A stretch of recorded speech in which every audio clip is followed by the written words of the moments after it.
Welcome to the Working Women's Channel. My name is Clara Capano, and we're going to share the real secrets to success. Come on in.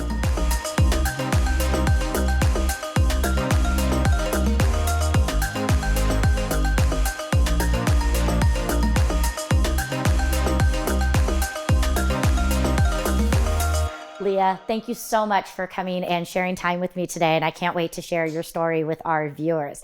Happy New Year. Happy New Year. I know I said that the other day and I giggled because I think we're about 2 weeks in and I don't know how much longer we can say it. I want to say thank you for the opportunity and thank you for having me. I'm super flattered. Oh, it's just my honor. Your story is such a powerful one, and it's one that needs to be told. So I'm so happy that you're here, and it's really great to see you. You know, we've known each other since about 2005. Yeah. You know, Nicholas was just a few weeks old when I met you for the first time, yeah. And it's been so much fun just staying connected and watching you grow and thrive in your business. So and he's good, and he's driving now. He's driving. Yeah. I know I have my own personal chauffeur. It's wonderful. It's perfect. Yeah.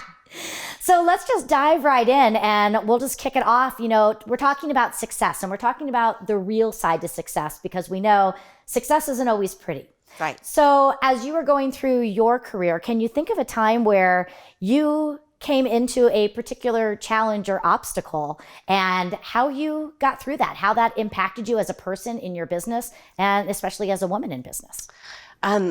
So I think with my business being in real estate, I think there's several challenges and obstacles. It's very cyclical. It's up and down, and so I would probably say I got into the business when 9/11 happened. So immediately when I got into the business, everything halted, and so it was really slow, and I had to get creative and find ways to drum up business because people were not buying or selling homes at that time. And so that was probably my most challenging times. And then I think in 2008 is when we had our recession and things slowed down and I had to get creative again. And in that time is when I figured out that investors and fix and flippers were going to be out there. So I kind of created myself and got into selling to investors and fixed and flipped a couple of homes myself. And that's actually worked really well for you and very lucrative. I know a lot of your clients now are still in that realm as well as just the standard residential. Yeah, and I just, back in, I think it was August, sold one of my fix and flip homes that I pretty much did by myself with a partner, and it was very hands-on and it was super fun and super gratifying. And so that was really neat. Fantastic. Yeah. So, you know, when things like the recession and, 9/11, we're always going to have something. Right now we're going through COVID. And during these times, we often have to adapt and pivot. So, what would you say are some of the lessons that you learned during those times and that you can impart on our viewers so that the next time something comes up, we have some strategies? I have just been really adamant about just not giving up. It's funny because I always think of Finding Nemo when Dory would just say, just keep swimming, just keep swimming.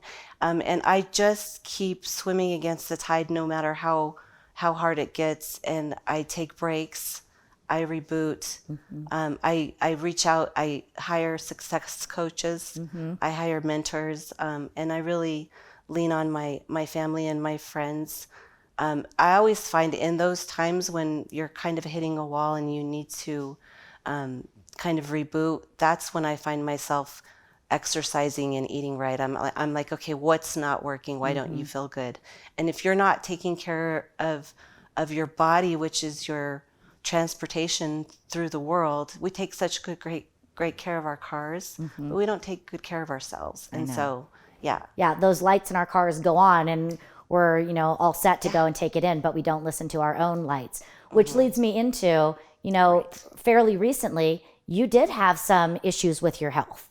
And I know that, took you out of the game for a while and it was a real, stopper for you. Yeah. So tell us a little bit about that. About 10 years ago, I started not feeling well and it was weird. I would tell my friends and my family, I feel toxic. I started picking up colds really easily, and I started going to doctors, and they would misdiagnose me, and they would say, "Oh, maybe at one point they thought I had had a stroke.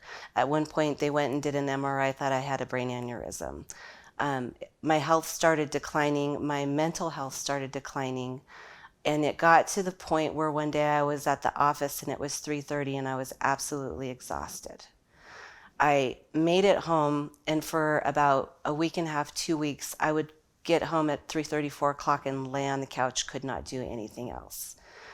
So I went to the doctor and they did a big panel worth of tests and kind of put it back on me, said, you're not eating right, you're overweight, you're pre-diabetic, you need to lose weight. And so, of course, I kicked myself into gear and I did all of the things that they said I needed to do, and it still didn't work. I still was getting sick. The realization came to me, I'm a Denver native, have lived here all of my life. I went out on a listing appointment by City Park one day, and when I left, it was raining and I was headed to the office, and I pulled over at a stoplight and I was lost. I had to use my GPS to get to the office. I had no idea where I was. Wow. So I got to the office, and it got to the point where when I left the office, I was having to use my GPS to get home because I didn't know how to get home. So I started doing more research, and I finally just went online because I had always felt like something was off. 25 years ago, I modeled. And when I modeled, in order to compete in the industry, you had to have breast implants. So I got breast implants at the age of 21. And something just did not feel right on the right side of my body. Everything that was happening was on the right side of my body. And so I Googled, can your breast implants make you sick? And just a wealth of information came up. I connected to a Facebook group, and I figured out my breast implants had made me sick. It's what's called a biotoxin illness. And I got to the point where I was bedridden for 2 months. My mom had to take my car away. I wasn't allowed to drive anymore. I was losing my peripheral vision. Wow. I had vertigo, and I was septic. And that was, it'll be 4 years in June, and I am amazingly healthy. I'm back exactly to where I was 10 years ago. Well, I'm so glad that you are healthy. What a scare. And it must have been so frustrating for you to know yourself something wasn't right, but having all these other people second guess you. Exactly. Yeah. And, one of the things, how do you, because there were these days and you are a solopreneur, you have to put food on the table for yourself and keep your business going. But by 3 o'clock in the afternoon, you're exhausted. Yeah. How did you show up during that time? I was really lucky in that right before we figured out I was sick, my mom moved back. And literally when mom came back, she kicked into gear, and my mom drove me to show houses, and my mom drove me to inspections. And I remember kind of vaguely, and my clients will tell me there was a couple of closings that she drove me to. Wow. And so moms, strong moms. And I think that's why I turned out to be a strong woman, is because I was raised by a strong mom. And so, definitely. Yeah. And definitely. so she really was a huge part of me getting through that. Good. Yeah. Now, did you talk with your clients? Did you share what was going on with your clients? I came out on social media, and I was incredibly forthcoming with exactly what was going on with me, because I felt I needed to share this with other women, because it is such a new illness, and and people do not believe you. And since I have come out and talked to other women, I've reached out, and 15 other women who are my friends or have been referred to me have had theirs out as well. Yeah. And they're healing and healthy again. That's good. It's real. Yeah. And I don't want to, dissuade somebody. We're all in charge of our own personal lives and our bodies, and we need to do what's best for us. But, you were in the modeling industry, and I think so many, especially younger women, I know that I fought with an eating disorder when I was a teenager. We have these body image issues. Yeah. And it leads us down the road to do unhealthy things. If there's somebody out there, wondering and, feeling insecure about, their image, what would be some messages you would want to say to them?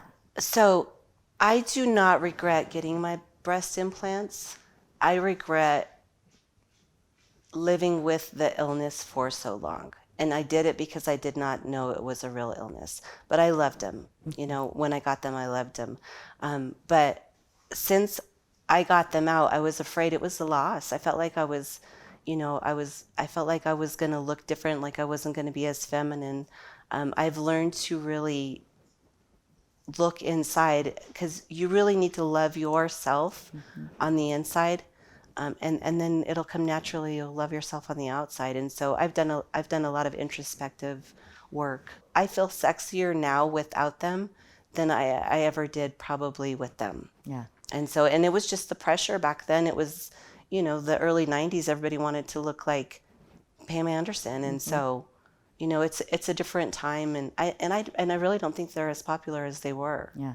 And so, I think, again, it goes back to, and some of my other guests have said the same thing, we have to start accepting ourselves, loving ourselves, and knowing that we are enough. Yeah. And it's not that we can't do certain things, again, get our hair done, to make ourselves, love ourselves, but we have to really do that internal work to do that. So I know that you take really good care of yourself now. You and I actually have the same trainer. Yeah. And so what are some of the things that you do outside of working out? What are some of the other things you do for self-care? I got into meditation, it was probably 6 years ago. And so when I wake up first thing in the morning, I go and turn the coffee pot on so that my Keurig is warming up. And then I come back and I lay in bed and I do a little bit of meditation.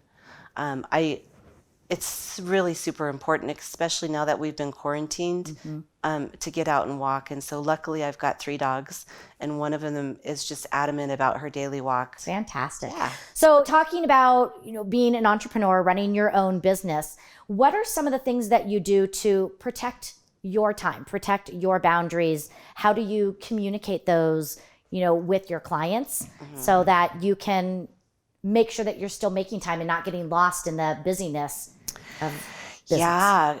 And because I'm a caretaker and a people pleaser. So when I first got into the business, I was 24/7, and I would answer the phone at 9:30 at night. So now when I take on a client, I establish my hours and days that I work. And then I let them know, if for some reason you don't get me, I will return your call or your email within 24 hours. I used to be terrified to go on vacation. That's always when you'll get an offer or a buyer that wants to work with you. And then I also have hired a transaction coordinator who's licensed. And so when I do go on vacation, I know that there's somebody who's going to handle my business like I do. And so, Yeah, I think it's so important to be able to have those boundaries. I know that I had many of the same thoughts, and I think so many times we do that. We leave, but we're still tethered to our computers, our phones, whatever it is. And we really have to remember. And, how many vacations would you say you take a year now? I probably do 2 a year now, whereas it had been years since I had been on a vacation. Yeah. And I just did one and recently, even though we're in our current quarantine situation, and it was probably the best vacation I've had in a really, really long time. Yeah. But I never used to, because I was always afraid if I'm on vacation and there's a buyer or a seller, they're going to cheat on me, And so, have you found that everything stays together? yeah. Once we start doing it and start being honest, we realize the right people come to us, and, they respect us. Because if we don't respect ourselves, that we teach people how to communicate with us and how to treat us. Yeah. So, And I have to realize, if my dentist was on vacation and I called him and said, hey, I need my teeth cleaned, and he says, I'm on vacation, I'm not going to go somewhere else. I'll just wait until he gets back. And so, I think, again, making sure that we're showing up, as a professional. So we also know that the road to success is paved with trade-offs. We can't do everything. So what would you say are some of the trade-offs that you have to make both your life and your business be successful? For a really long time, I sacrificed my family and my friends, and my social life, and sacrificed family gatherings, birthdays. I would be at an event and I would be on my phone the whole entire time, checking my email answering text messages, and I just don't do that anymore. If I know I'm going to have a busy work day, I'll get up a little bit earlier, get some things out of the way, and then, and then make sure I take time for myself and my family. And I know for me, when I would do that, I would be so proud of myself. I'd be like, look at me, I'm working 24/7. Yeah. I'm so successful. And now I'm like, wow, what a horrible message to be putting out there. Right. And, being able to really step back. So being a female, being a woman in business, there's good things, there's challenges. What would you say are some of the biggest challenges or hurdles of being a woman in business these days? I think initially when I got into the industry, I've been in the industry 20 years, and it was a predominantly male-dominated industry. So I got the be a good little girl attitude a lot from the male realtors when I first got into it. And so luckily, with being in the industry for a while came the knowledge and the confidence. So now when I'm on the phone with a man and he kind of tries to pat me on the head a little bit, I stand my ground. I've got the confidence and I kind of push back. I love it. And so I don't get treated like that. Whereas I used to shy away and let them treat me like that because I didn't think I knew the business well enough. And so I think that was one of the biggest challenges as a woman in the industry. Yeah. So would you say is one of the best parts about being a woman in business?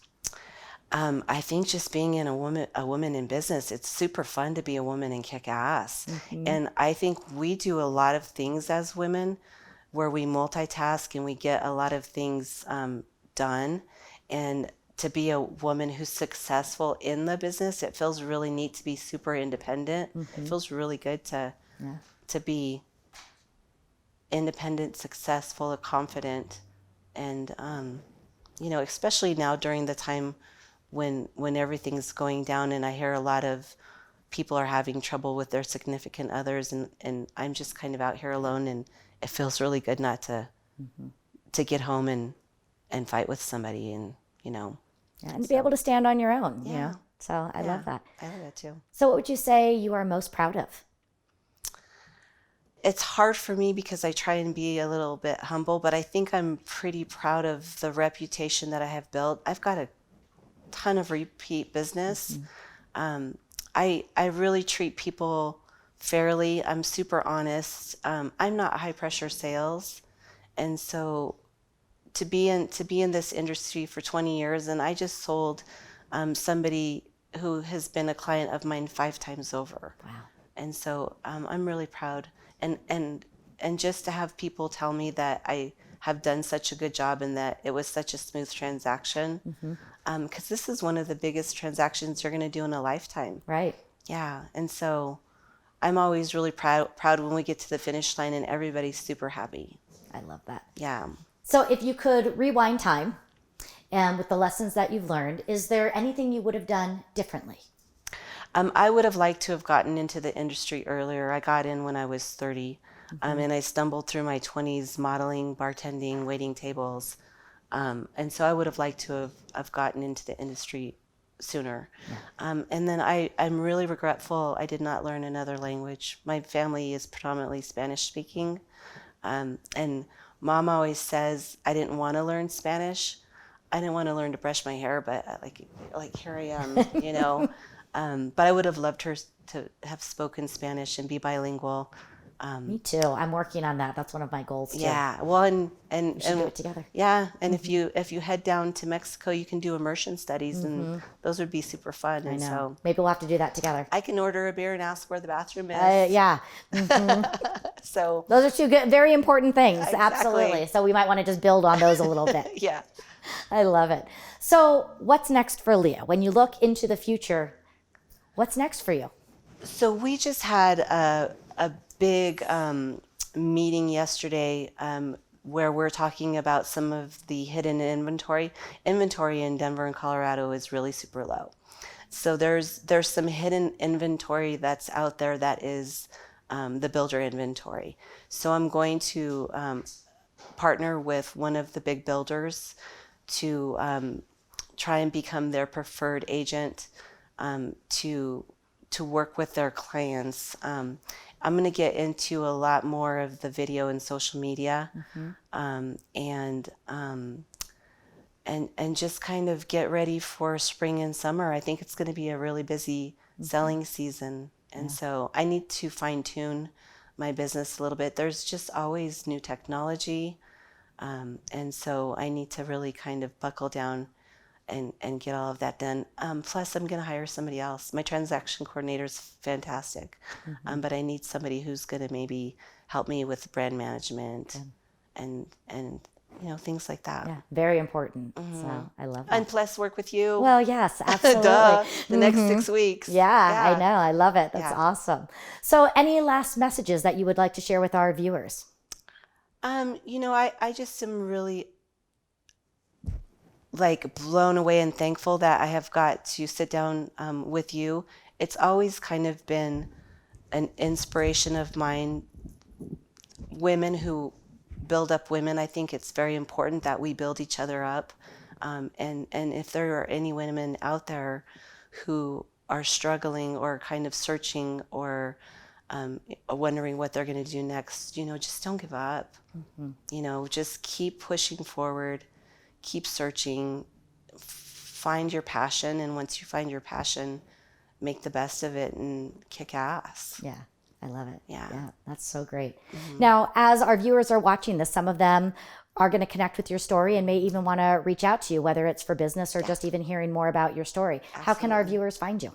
So I've got a website, learogers.com. You can find me at Coldwell Banker. You can find me on Facebook. I've got a lot of women that have added me on Facebook and reached out to ask about their illness. And so, just call me, look me up. Yeah. I've always appreciated how open you are, how inviting you are, how non-judgmental you are. And when you and I got to know each other and I took over a management role in your office, it was a lonely time for me because I was, coming in, and you were someone that was always there for me. Yay. As a friendly face. And I never shared that with you, but I had always appreciated knowing that you were there helping me. You were not working against me. You truly were embracing me. And I see that in everybody that you work with. You are such a great friend.